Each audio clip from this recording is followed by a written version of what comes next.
The most pressing negative impact of the past three industrial revolutions has been social unrest, climate change, and environmental-related diseases.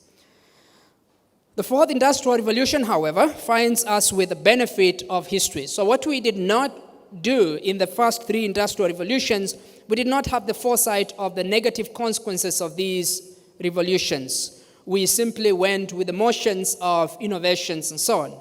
We have a benefit in the fourth industrial revolution in that we are able to, before we really get into the depths of it, to look at the possible negative impacts. We begin to prepare and we begin to see ways in which we can respond to them.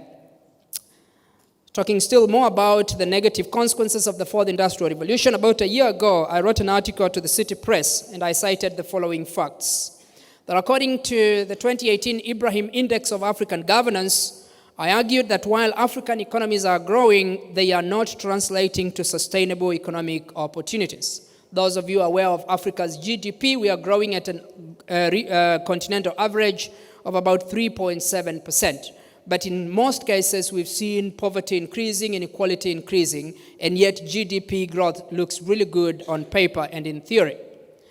As technology improves, I argued, advanced economies are able to retain the savings derived from technologies, while in our part as developed nations, we stay poor.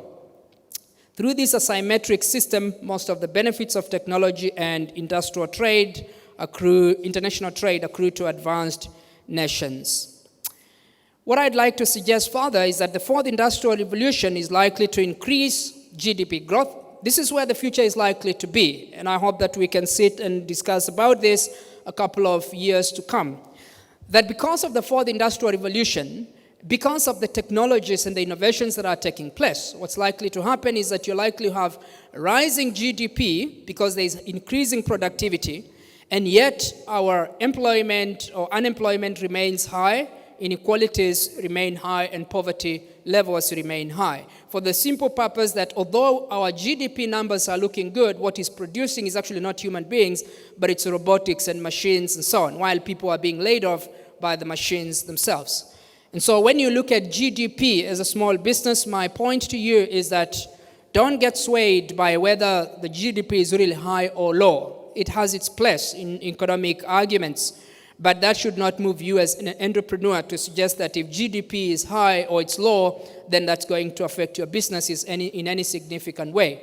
It is in the future, GDP is going to be driven largely by technologies. And the way to respond or to capture the opportunities for us to make sure that we respond to those changes. If we do not respond proactively and innovatively to these changes experienced by developing countries, the effect of the fourth industrial revolution will be more devastating to you as small businesses, to us as developing nations.